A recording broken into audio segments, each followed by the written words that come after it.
MDG TV, une chaîne Wint pour la cause de Christ. Mafuta Yasika, Mafuta Yasika, Mafuta Yasika.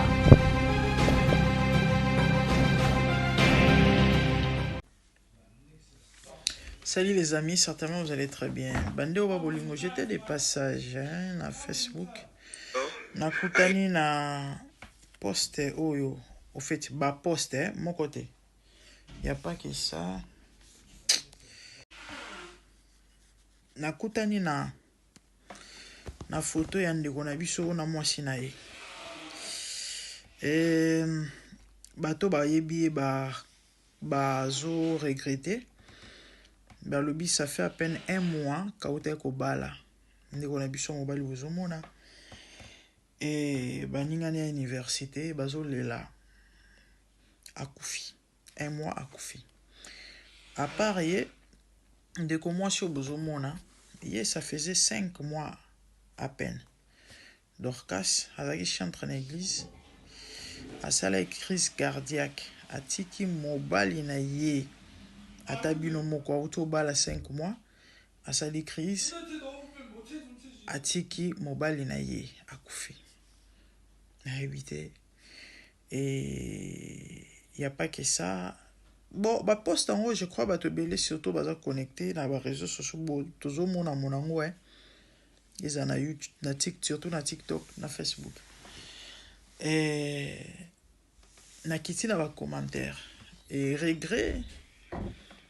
Na motuna batbomi tuneza que pourquoi ainsi ces derniers temps après l'ibala la tragédie a boizo koma oka mususu shugi chance ta mususu aketi kobota akufi.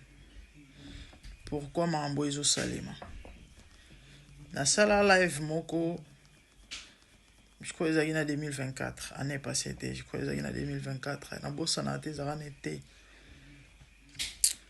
Là, Valiboso na réunir dans le plus de 600 personnes en direct, 600-700 en direct. Et ils ont un feedback moko, ba son, ba eko ya kosaranate. À ma grande surprise, na bossa na te zara un certain samedi, dimanche na ke culte. À l'église de Tottenham où on a côté na bato na nzela. Grande dame, merci. Tolanda ki au live na butu. Mamboloba ils est tellement profond. Abi wow. Na sala live mo aussi mambolo. Parce que période on a zoeba. Na bossa na te zana vidéo ndeko mobile mo abanda abina makasi na libala ne bozoka on a sango. On a robina te. Juste quelques semaines après akufi. Ce qu'on va poster vidéo en andinga banda robina bato bakoka te bato bele bakufa ka juste après mariage ne la sala live na meka ko expliquer moke. Et en fait les phénomènes moko et commis trop et bato ba mituna mais pona nini. C'est vrai les ouais ils partout mais qu'est-ce qui fait ni nezo sala ke moto abali akufi na place ACP la libala. Je crois si tout va bien je vais voir. Na habité ceux qui ont annoncé au week-end on a habité ba demande déjà tellement ébélé, il y a ba thème il y a quoi aborder ouf. Je crois que vous pouvez le sentir hein, vous pouvez le voir que Nazateur est fatigué dans sa vidéo. Voilà ngezo loba misu na ngezo funda mais comme tous en obligation il y a ko lendisa ba na nzambe ya kotea maloba na nzambe makomi ezoloba tosala yango et na occasion nyonso. Ouais, il est écrit prêche la parole en toute occasion, favorable ou non. Le moment n'est pas favorable mais la nécessité m'est imposée comme l'apôtre Paul le dit. Moi je suis l'apôtre Paul, l'apôtre des gentils. Tout est évangile na ninga kilelo. OK? Et bat bazo bika. Ouf. Nako meka obongisa mais ozaka moi oyo. Na luka na sa live lisusu to aborder sujet parce que eza na moi ba fenêtre belé. Il faut expliquer vraiment clair. Ils ont live moto au salon dans les plus ou moins 2 heures du temps, juste pour éclairer ba nanzambe. Na ya mukuse na roloba na vidéo o ezali.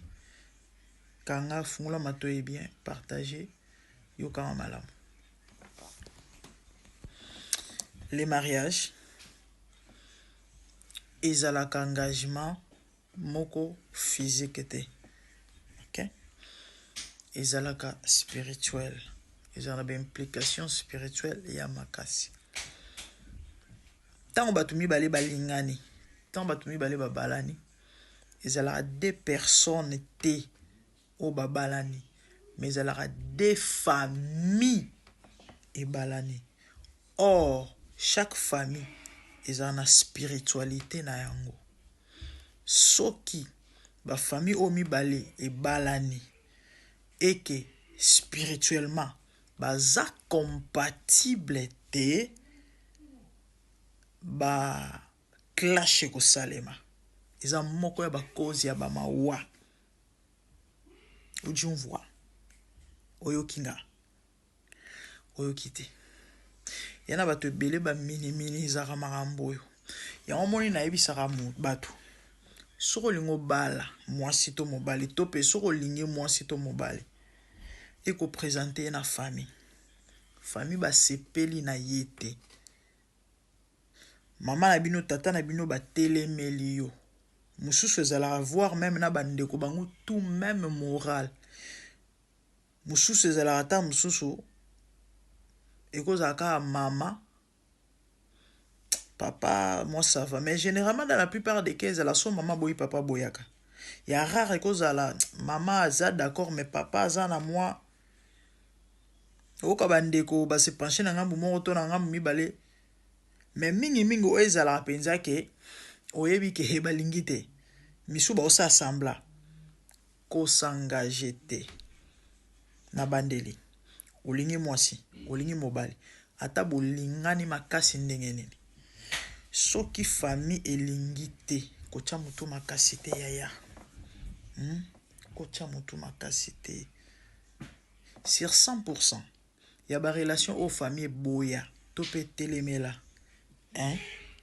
99,9 famille longa. C'est ça.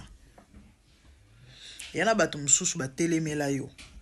Ba mabala mingi ba telemelaka. Oka famille te raison ezalaka te ba pesaka te. Ezate ke raison ezate te raison ezali ba webisote. Pourquoi? Parce que ça ba raison ya butu.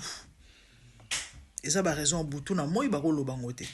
Misusu ezalaka pour avantage to pe pour protéger mwana na bango. Mais misusu ezalaka pour protéger biloko ya famille. OK? Na nini mo na pesaka. Na exemple mo na pesaka na Bible. Nzamba ebisi Noé kotisa banyama en couple.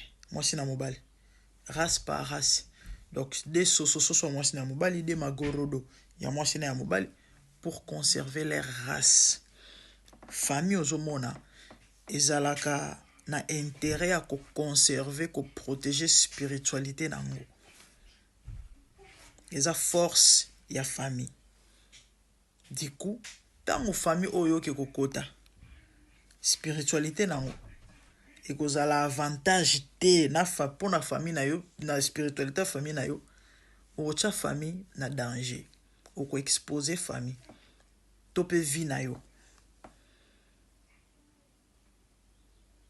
Comprendre kate. Na ça live non mais on expliquer en long et en large. Naza ba témoignage tellement belé. Et retiens ceci. Sauf famille ligne li balanoté. Des choses. Ou bien tu seras malheureuse, tu peux malheureux vino mobimba. OK? Na mambo bika na libala na subulu bobala na makasi. Ya omoni belé babota te, babota te, pe bakobota te. So abomi libala, ake na libanda aozozemi. Ou bien bakocha mutu na se okufi. parce que yo comprendre te.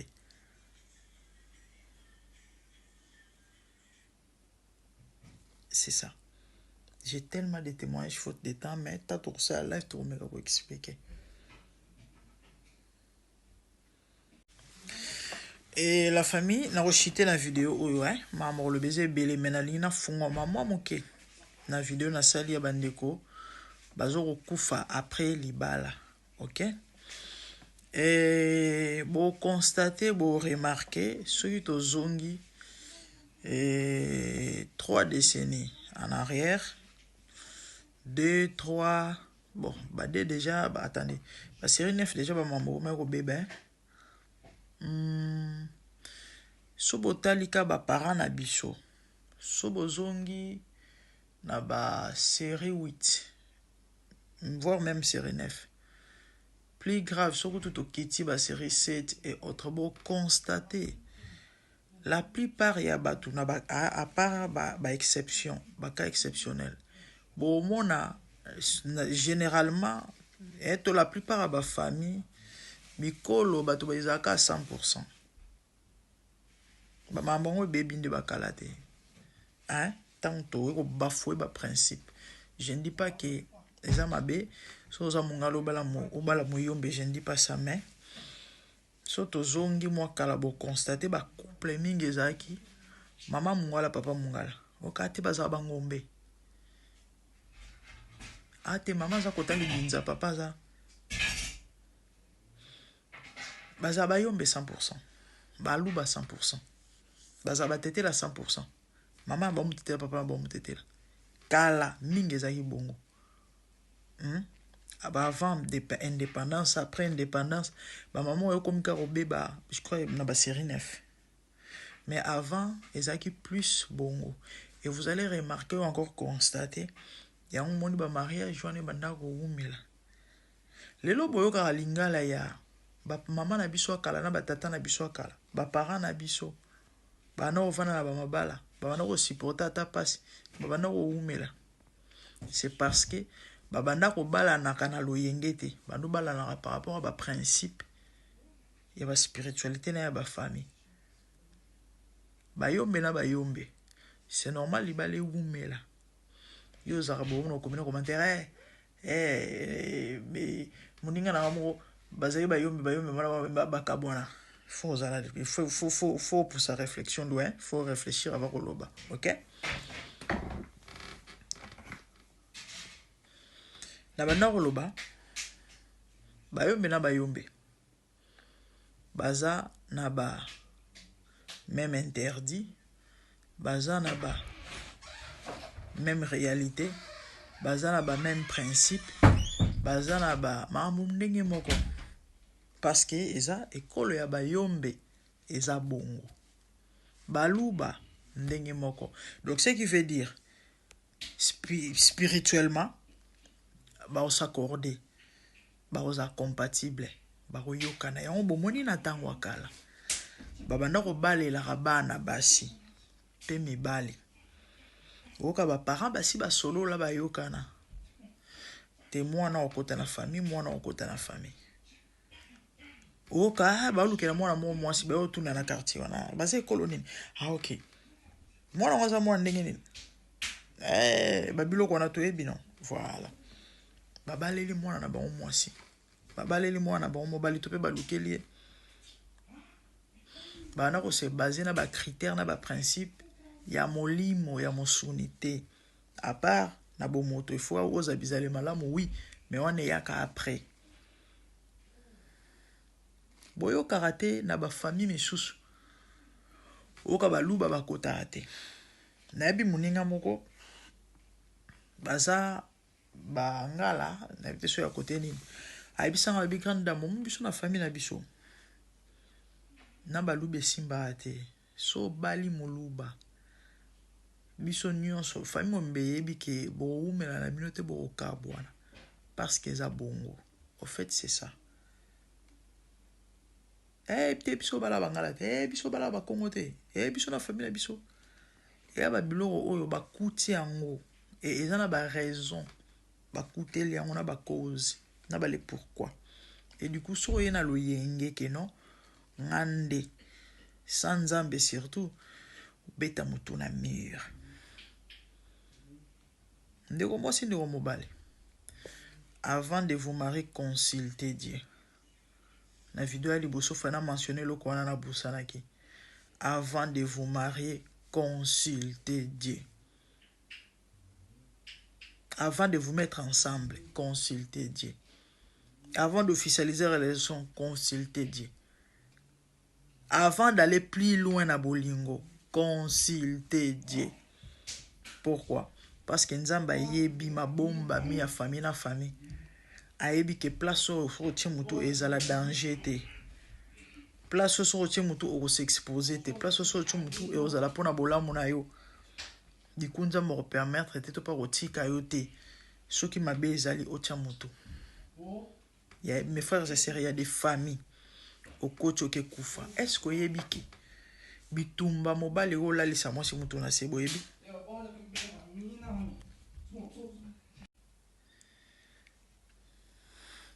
Est-ce que yebi ke bitumba mobile na yo ekola liso mutu na se? Bitumba mwasi na yo ekola liso mutu na se? Vous ne savez pas. Ebele ba okufa wana. Famille na ete mutu ebomiye. Mais famille oye ake kota mutu ebomiye. Parce que moi na bango aza destiné à bala n'importe qui te. Aza destiné à bala mwasi ya famille. Aza destiné à bala mobile ya famille. Yaya. Yo ke bala mwasi azala mwasi ya papa na ye na butu. Wasi ya barotika yo. Foza makasi ya. Foza na spiritualité ya. Parce que tata wana a obundisa yo. Et so oza faible ba oboma yo. Oke bala mobile azala mwasi mobile ya mama na bango na butu. Oke obala mutu aza chef na famille na ye na butu. Chef nyonso abalaka n'importe qui te.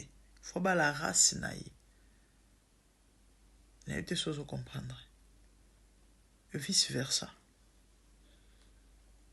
Il y a des filles à botami pour zampunda ya famille. Bala basiona ba bala raté. Et ba bala rabangote. Soge bala ye omitie na pasi. Omiluki la problème vie mobimba.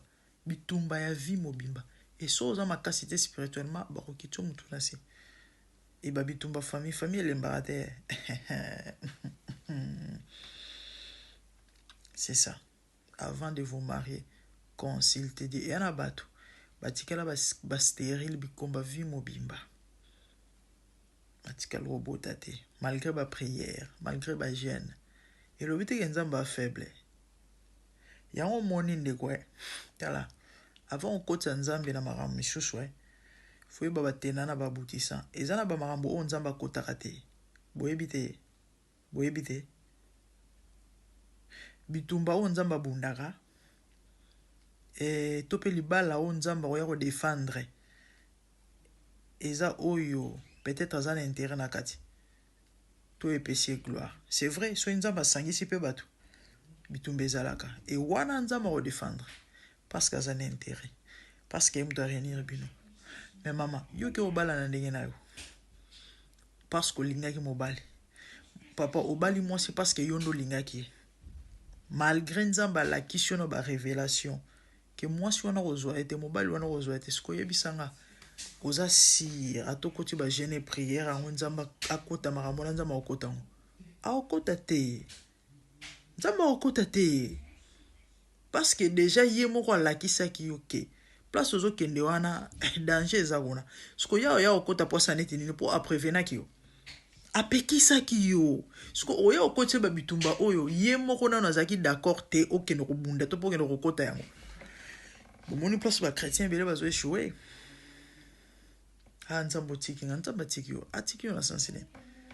Yo gesa mamuna ndenge na yo sans ko consulter. Sans ko associer. Plus grave, avertir yo, à prévenir yo.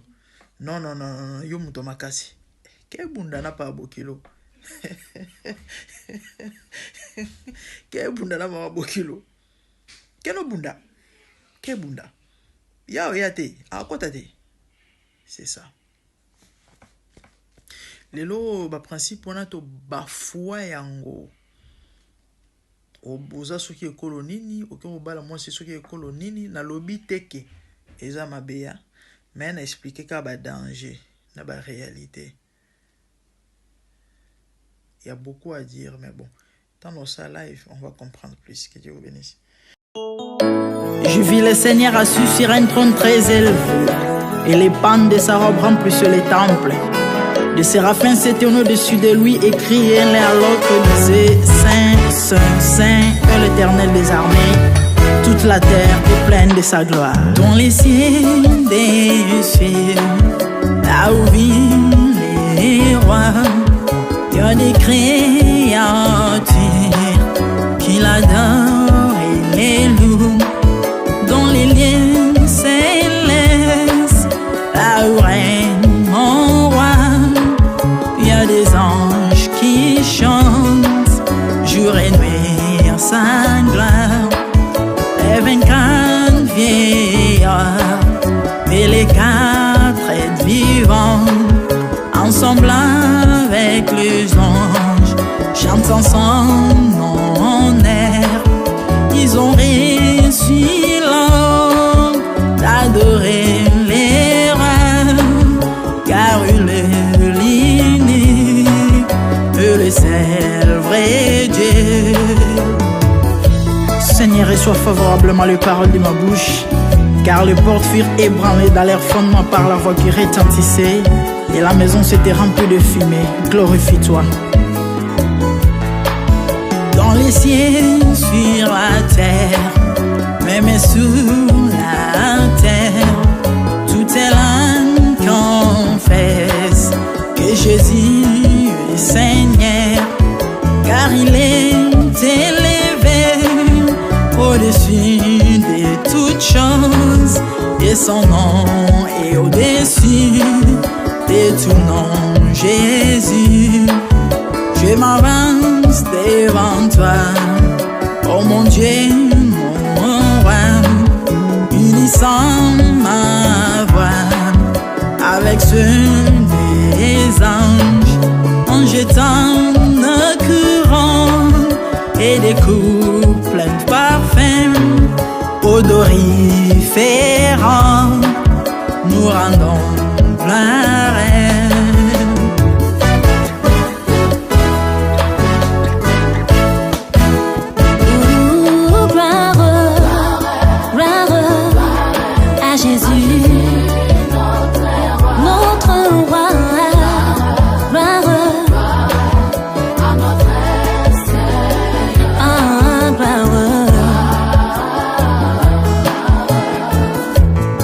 Chantons gloire à Jésus.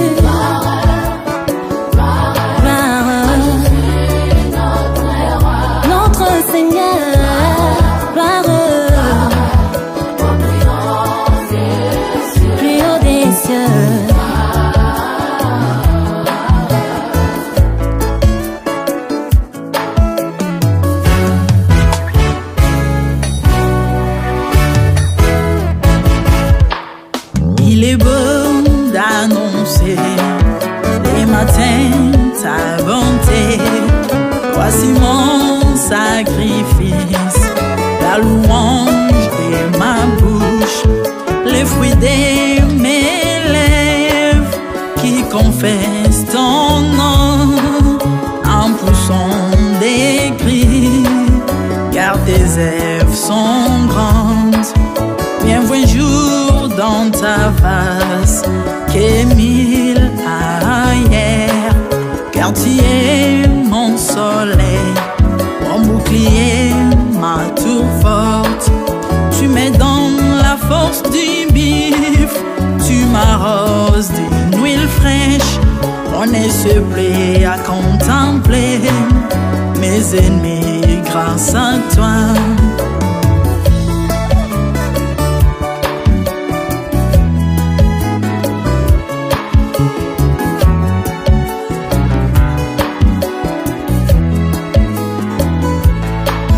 Je prospère dans tes parvis, je porte des fruits, même dans ma vieillesse, plein de sève verdoyant.